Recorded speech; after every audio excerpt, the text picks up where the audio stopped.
बच्चे इसमें RIMC सैनिक स्कूल या फिर RMS की तैयारी कर रहे हैं, उन बच्चों के एग्ज़ाम में GS वाले पेपर में टॉपिक आता है डिफेंस सिस्टम। तो 2 या 3 क्वेश्चन इस टॉपिक से आते हैं। सैनिक स्कूल में 2 क्वेश्चन आते हैं। अगर RMS का कोई बच्चा पेपर दे रहा है उसमें 3 से 4 क्वेश्चन आते हैं, क्योंकि RMS में 50 क्वेश्चन जीके के आते हैं और RIMC में भी एक आध क्वेश्चन आ जाता है, क्योंकि वहाँ रिटर्न में होता है तो इसमें थोड़ा सा लेंथी टॉपिक हो जाता है। तो जिन बच्चों का अभी RMC का भी फॉर्म भी निकल चुका है, जो उसको तैयारी करना चाहते हैं तो फॉर्म भर सकते हैं। सैनिक स्कूल का जस्ट थोड़े दिन में आ जाएगा। तो ये जो सैनिक डिफेंस सिस्टम वाला जो टॉपिक होता है, तो हमें पता है इंडिया का जो डिफेंस सिस्टम है, इसके जो कमांडर इन चीफ होते हैं वो प्रेसिडेंट होते हैं। तो 3 पार्ट हैं डिफेंस सिस्टम के, इंडियन आर्मी, एयरफोर्स और इंडियन नेवी। तो 3 पार्ट्स में हमारी डिफेंस सिस्टम डिवाइडेड है, जिसके जो हेड ऑफ डिफेंस वो होते हैं प्रेसिडेंट। और हर पार्ट का, जैसे इंडियन आर्मी का एक जनरल होता है जो उसको हेड करता है। इंडियन नेवी का जो हाईएस्ट रैंक होता है वो होता है इंडियन नेवी का, और एयरफोर्स का एयर चीफ मार्शल होता है, और इंडियन नेवी का जो होता है वो होता है एडमिरल रैंक का जो पोस्ट होता है, वो सबसे हाईएस्ट रैंक होता है। उसके अलावा जो प्रेसिडेंट के, एक तो हर इंडियन आर्मी के लिए, जैसे इंडियन आर्मी को जनरल हेड करेंगे तो जनरल के अंडर में इंडियन आर्मी चलेगी। तो इंडिया की जो इंडियन आर्मी है वर्ल्ड की 4th लार्जेस्ट आर्मी है। वर्ल्ड में USA की सबसे बड़ी आर्मी है, उसके बाद चाइना की, फिर उसके बाद रशिया की, उसके बाद चौथे नंबर पे इंडिया की है। अगर एयरफोर्स की बात, नेवी की बात करें तो नेवी वर्ल्ड में 18 नंबर पे इंडिया का रैंक आता है। और एयरफोर्स की बात करते हैं तो ये 3rd रैंक करती है, वर्ल्ड में 3rd रैंक पे आती है। इसके अलावा जो तीनों फोर्सेज होते हैं, इंडियन आर्मी, इंडियन नेवी और एयरफोर्स, तीनों के लिए एक पोस्ट बनाया गया है CDS की जो पोस्ट है 2019 में क्रिएट हुई थी। चीफ ऑफ डिफेंस स्टाफ होता है जो डिफेंस मिनिस्ट्री को एडवाइस देता है। तो डिफेंस मिनिस्ट्री को कोई भी एडवाइस देनी होती है, क्योंकि डिफेंस मिनिस्ट्री के अंडर में तीनों डिफेंस फोर्सेज आती हैं, तो उनको एडवाइस देने के लिए चीफ ऑफ डिफेंस स्टाफ होता है, जो 2019 में क्रिएट हुआ था। पहले चीफ ऑफ डिफेंस स्टाफ थे बिपिन रावत, जनरल बिपिन रावत। उनकी 2020 में डेथ हो गई थी। ये क्या बोलते हैं, उनका जो एरोप्लेन था, जो उनका हेलीकॉप्टर क्रैश हो गया था। उसके बाद फिर लेफ्टिनेंट अनिल चौहान इस समय CDS हैं, तो वो उत्तराखंड के पौड़ी जिले से उनको बिलोंग करते हैं। अब हम इंडियन आर्मी की बात करते हैं, तो मैंने यहाँ पे कुछ पॉइंट लिखे हुए हैं आप लोगों के लिए, इन चीज़ों को, जैसे Indian army is the land based military branch. तो जो इंडिया का जो लैंड बेस्ड है उस पर इंडियन आर्मी कमांड करती है। जमीनी लेवल की जो भी काम करना है, जहाँ पर सिक्योरिटी देनी है, इंडियन आर्मी के अंडर में आती है। इसकी जो हाईएस्ट पोजीशन होती है वो जनरल रैंक की होती है, जनरल सबसे बड़ा होता है। और इसका जो हेड क्वार्टर है वो है न्यू दिल्ली में। इसका जो मोटो है सेवा परमो धर्मा, इसका मोटो है। 15 जनवरी को इंडियन आर्मी डे होता है, और Indian army organise into the 7 command. तो 7 अलग अलग कमांड में डिवाइडेड है। नॉर्दर्न कमांड, इसका जो हेडक्वार्टर है वो कहाँ पे है, उधमपुर में। नॉर्दर्न कमांड का उधमपुर में है, वेस्टर्न कमांड का चंडीगढ़ में है, और साउथ वेस्टर्न कमांड का जयपुर में है इसका हेडक्वार्टर।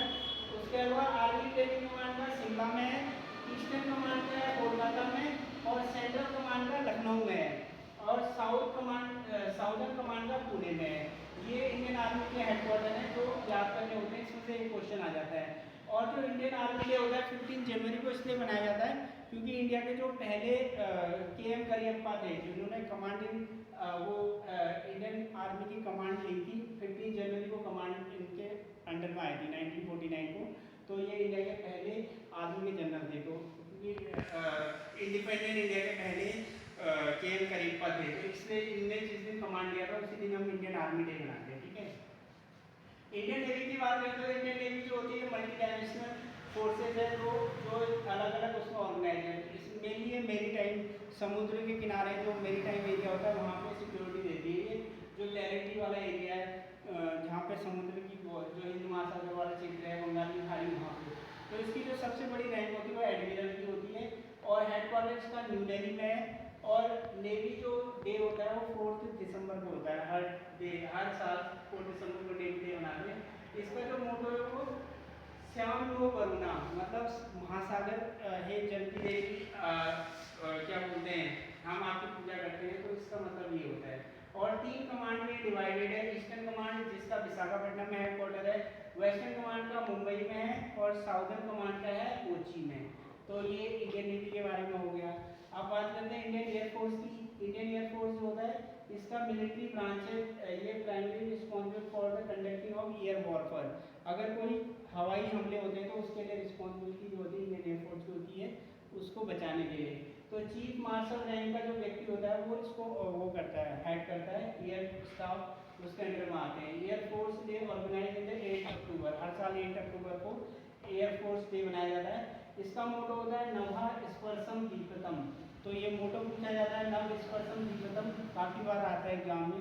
इसका हेडक्वार्टर न्यू दिल्ली में है, सभी के हेडक्वार्टर न्यू दिल्ली में है। और ये जो होता है ये 7 कमांड में डिवाइडेड है इंडियन एयरफोर्स। इसमें ऑपरेशनल कमांड होती है 5 और 3 जो होती है वो फंक्शनल कमांड होती है। जैसे ईस्टर्न कमांड है, ईस्टर्न कमांड का जो हेडक्वार्टर है वो शिलोंग पे है। उसके अलावा south western command, south western air command का गांधीनगर में है, साउदर्न एयर कमांड का तिरुवनंतपुरम में है और वेस्टर्न एयर कमांड का न्यू दिल्ली में है। सेंट्रल एयर कमांड का इलाहाबाद प्रयागराज जिसका नाम चेंज हो चुका है वहाँ पे है। और 2 फंक्शनल यूनिट है इसकी, मेंटेनेंस कमांड नागपुर में, ट्रेनिंग कमांड बेंगलुरु में। इसके अलावा जो रैंक होती है, जैसे ये आर्मी की जो रैंक होती है ऑफिसर लेवल की रैंक जो होती है उसके बारे में बात करें, एयरफोर्स की या नेवी की। आर्मी की जो रैंक ऑफिसर लेवल की स्टार्ट होती है लेफ्टिनेंट से स्टार्ट होती है। सबसे पहले लेफ्टिनेंट में कोई व्यक्ति भर्ती होता है, लेफ्टिनेंट के बाद कैप्टन होता है, कैप्टन के बाद मेजर होता है, मेजर के बाद लेफ्टिनेंट कर्नल होता है, फिर उसके बाद ब्रिगेडियर होता है, फिर उसके बाद मेजर होता है, फिर उसके बाद लेफ्टिनेंट जनरल होता है और लास्ट में जनरल होता है। तो ये रैंक होती है।